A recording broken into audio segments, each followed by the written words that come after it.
आप सभी को मेरा प्रणाम। वापस से स्वागत है आप सभी का मेरी आज की इस नई वीडियो में। और हमारी आज की वीडियो का विषय है डिप्रेशन यानी कि अवसाद। ये शब्द आपने सुना तो होगा, लेकिन क्या आपको इसका अर्थ मालूम है कि ये कैसे शुरू होता है? ये मानसिक बीमारी है या शारीरिक भी है? तो आज हम इसी विषय पर बात करेंगे और दूसरे भाग में हम करेंगे कुछ ऐसे योग जो कि है डिप्रेशन के इलाज के लिए। सबसे पहला भ्रम ये है कि हम उदासी को डिप्रेशन समझ लेते हैं, जबकि ऐसा नहीं है। उदासी और डिप्रेशन में 3 बड़े अंतर होते हैं, जिसमें से पहला है कि हमें उदास रहने का कारण मालूम होता है, जबकि डिप्रेशन का कारण हमें मालूम हो ऐसा ज़रूरी नहीं है। जैसे कि नौकरी की समस्या या किसी का तलाक होना या फिर किसी करीबी की मृत्यु होने के कारण हम उदास रहते हैं। डिप्रेशन जो होता है वो महीनों सालों तक होता है, जबकि उदासी समय के साथ चली जाती है। जैसे कि नौकरी ना लगने पर नौकरी मिल जाने से उदासी भी चली जाती है। तीसरा है सेल्फ कॉन्फिडेंस यानी कि आत्मसम्मान। उदासी में मनुष्य खुद को नीचा या कमजोर नहीं समझता है, यानी कि उसके लाइफ में जो भी कुछ होता है उसके लिए खुद को ब्लेम नहीं करता। लेकिन डिप्रेशन में इसका बिल्कुल अपोजिट होता है। उसकी लाइफ में कुछ भी अप एंड डाउन होते हैं उसमें वो खुद को ब्लेम करता है, बहुत नीचा महसूस करता है, बहुत कमजोर महसूस करता है और कॉन्फिडेंस धीरे धीरे खत्म होने लगता है। और जब डिप्रेशन बहुत ज़्यादा बढ़ जाता है तो सुसाइड तक के थॉट्स भी आने लगते हैं। अब हम बात करते हैं दूसरे भ्रम की। हमें लगता है कि डिप्रेशन हमारी एक सोच है, इसे हम बीमारी ना समझकर खुद की एक कमजोरी समझ लेते हैं, जिसके कारण हम समाज में खुलकर नहीं रह पाते हैं। और यही कारण होता है कि हम अपने परिवार से, अपने लोगों से खुलकर बात नहीं कर पाते हैं, उन्हें नहीं बता पाते हैं कि हम डिप्रेशन में हैं। जिस तरह से पेट दर्द होना, सर दर्द होना या और जैसी बीमारियां होती हैं, वैसे ही डिप्रेशन भी एक बीमारी है। और जो डिप्रेशन के जो पेशेंट होते हैं उन्हें भी उसी तरह से इलाज और केयर की ज़रूरत होती है जिस तरह से और पेशेंट्स को होती है। हम बात करें कि हमें डिप्रेशन क्यों होता है, तो हमारे अंदर कुछ भाव होते हैं, इमोशन होते हैं, जिसके कारण हम खुश होते हैं, दुखी होते हैं। उनमें से ही एक है कि हमारे अंदर कुछ केमिकल्स बनते हैं। ये केमिकल हमारे मस्तिष्क में बनते हैं, जिसे हम न्यूरोट्रांसमीटर कहते हैं।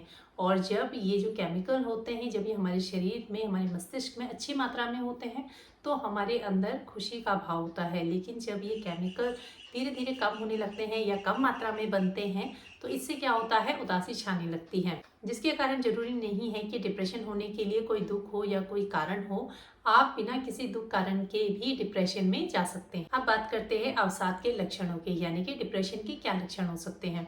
तो इसका सबसे बड़ा लक्षण है खालीपन, यानी कि जब आप सुबह उठते हैं तो आपको लगता है कि पूरा दिन हम इसको कैसे काटें और हम क्या करें, क्योंकि कुछ भी करने का मन नहीं होता है, आपको नहाने का मन नहीं होता, अच्छे से तैयार होने का मन नहीं होता, कुछ ऐसी चीजें नहीं होती है लाइफ में मोटिवेट करने के लिए जिसको आपको करने का मन करे। ब्रेन एक जगह पर नहीं रहता है, यानी कि अगर आप कहीं पर हैं तो आपकी जो मेंटल बॉडी है वो कहीं और होती है, कुछ और सोच रहे होते हैं। आपका किसी से बात करने का मन नहीं करता है, सोशल आप नहीं हो पाते हैं, जिसके कारण क्या होता है, आप धीरे धीरे लोगों से दूर होते चले जाते हैं, अकेले होते चले जाते हैं। और जब ये डिप्रेशन बहुत ज़्यादा बढ़ जाता है तो इसके सिम्टम धीरे धीरे हमारी बॉडी पर भी दिखने लगते हैं। और इसके जो सिम्टम होते हैं जो बॉडी पे दिखते हैं वो होते हैं जैसे कि कुछ लोगों की हार्ट बीट बहुत ज़्यादा हो जाती है, कुछ लोगों की हार्ट बीट कम होने लगती है। इसके साथ ही साथ स्ट्रेस बहुत ज़्यादा बढ़ जाता है, आधी आधी रात तक जगे रहना, घंटों जगे रहना। इसके साथ ही साथ जिनको ये डिप्रेशन की प्रॉब्लम होती है, यानी कि जिनके सिम्टम बॉडी में दिखते हैं, या तो फिर वो बहुत ज़्यादा खाना खाते हैं या तो उन्हें बिल्कुल भी भूख नहीं लगती है। कुछ लोग डिप्रेशन में वेट गेन करते हैं और कुछ लोगों का वेट लॉस भी होता है। अगर बात करें कि हम डिप्रेशन से कैसे बाहर आ सकते हैं, तो सबसे पहले आपको ये जानना बहुत ज़रूरी है कि हमें सबसे पहले एक्सेप्ट करना होगा, स्वीकार करना होगा कि हम डिप्रेशन के शिकार हैं। क्योंकि जब हम स्वीकार करेंगे तभी हम उसका समाधान कर सकते हैं।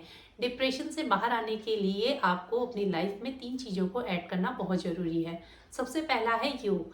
योग का मतलब ये नहीं है कि योग में आप 6-6, 7-7 घंटे या घंटों आप योग या एक्सरसाइज करें।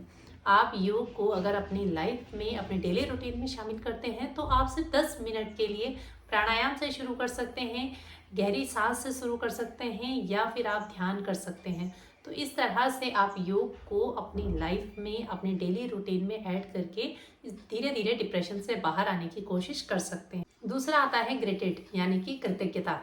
जो चीज़ें आपके पास है उन चीज़ों का धन्यवाद करें, जो नहीं है उन पर बेवजह परेशान ना हो, बल्कि जो चीज़ें हैं उन चीज़ों की वैल्यू करें। इससे क्या होता है कि पॉजिटिव विचार आते हैं, जिससे कि हमें डिप्रेशन से बाहर आने में मदद करता है। दूसरा है सेल्फ केयर। आप खुद से अपनी केयर करने की कोशिश करें, किसी की राय लेकर या किसी की बातों पे ना आकर आप खुद को समझें। आप कोशिश करें कि आप जो पूरे दिन भर में जो भी कुछ करते हैं उसमें से जो भी आपने पूरे दिन भर में पॉजिटिव जो भी किया है, जो भी अच्छा काम किया है, आप चाहें तो रात को सोने से पहले एक डायरी में लिख कर पूरे दिन भर की नेगेटिविटी को हटाकर एक पॉजिटिव थॉट के साथ आप सो सकते हैं। इससे क्या होता है कि माइंड रिलैक्स होता है और पॉजिटिविटी बहुत अच्छे से हमारे अंदर आती है। योग डिप्रेशन के लिए सबसे पहले हम करेंगे सांस का अभ्यास। अपनी सांस को अलाइन करने के लिए आपको क्या करना है, सुखासन में बैठकर आपको करना है एक मुद्रा का अभ्यास, जिसका अर्थ होता है लेट इट गो, यानी कि मुक्त करना, अपने अंदर की नेगेटिविटी को बाहर और पॉजिटिविटी को अपने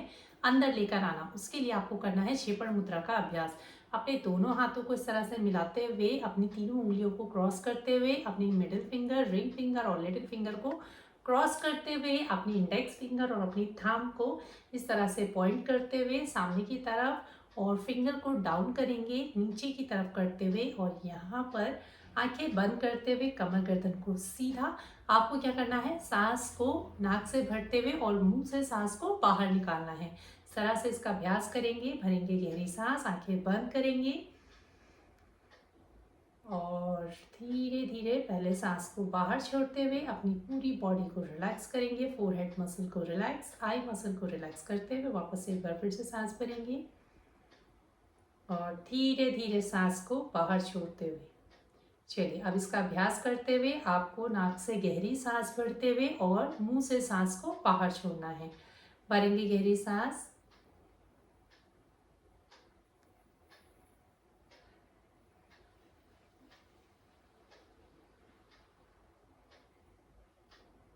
वापस से सांस भरते हुए,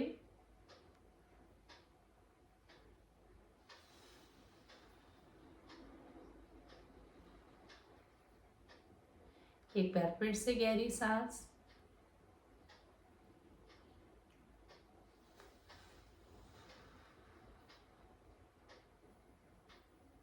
और धीरे से सांस को नॉर्मल करते हुए आंखों को खोलते हुए।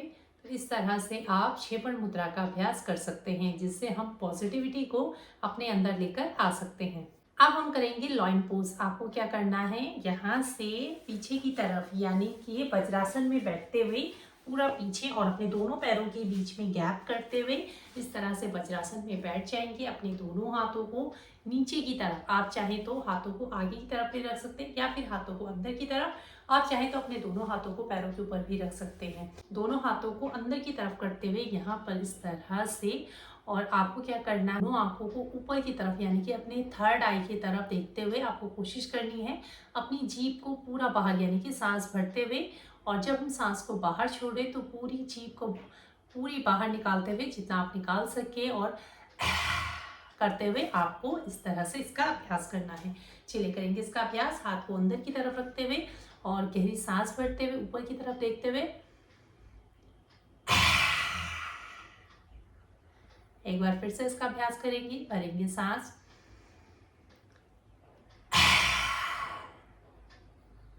वापस से सांस भरते हुए। कपालभाति का अभ्यास। कपालभाति डिप्रेशन के लिए इसलिए सजेस्ट किया जाता है क्योंकि इससे हमारे ब्रेन को बहुत अच्छा ऑक्सीजन मिलता है। जैसे कि हम सभी जानते हैं कि हमारा ब्रेन सबसे ज़्यादा ऑक्सीजन का यूज़ करता है, यानी कि हमारे शरीर में जितनी भी ऑक्सीजन जाती है उसको 20% हमारे ब्रेन को ऑक्सीजन की ज़रूरत होती है। तो इसके लिए हमें अच्छी ऑक्सीजन का लेना बहुत ज़रूरी है। तो इसके लिए कपालभाति को ही सजेस्ट किया जाता है। इसके लिए आपको क्या करना है, सुखासन में बैठते हुए दोनों हाथों से ज्ञान मुद्रा बनाते हुए इस तरह से बैठ जाएंगे। कमर गर्दन को सीधा करते हुए आंखों को बंद। आपको पहले गहरी सांस भरते हुए और धीरे धीरे सांस को बाहर छोड़ते हुए अपने पूरे शरीर को रिलैक्स करेंगे, पूरे फेस मसल को अच्छे से रिलैक्स। चलिए यहाँ से फोर्सली सांस को भरते हुए और फोर्सफुली सांस को बाहर छोड़ेंगे। करेंगे इसका अभ्यास।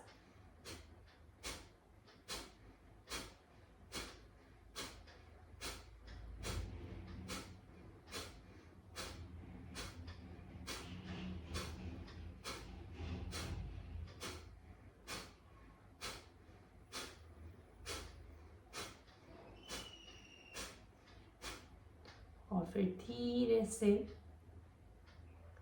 सांस को नॉर्मल करते हुए धीरे से आंखों को खोल लेंगे। तो इस तरह से आप कपालभाति का अभ्यास कर सकते हैं। और तीसरा प्राणायाम है अनुलोम विलोम प्राणायाम। इसको करने के लिए आपको वापस से इसी तरह से बैठते हुए आपको क्या करना है, एक मुद्रा बना लेंगे। इस तरह से अपनी दोनों उंगलियों को बंद करते हुए अपनी रिंग फिंगर और लिटिल फिंगर को खोलते हुए अपने थंब को इस तरह से राइट थंब से राइट नोस्ट्रल को बंद करते हुए लेफ्ट नोस्ट्रल से सांस भरते हुए और लेफ्ट को बंद करते हुए राइट से सांस को बाहर छोड़ेंगे। तो इस तरह से अनुलोम विलोम का हम अभ्यास करेंगे। इसका अभ्यास करते हुए चलिए आंखों को बंद करेंगे, एक हाथ से ज्ञान मुद्रा बनाते हुए भरेंगे गहरी सांस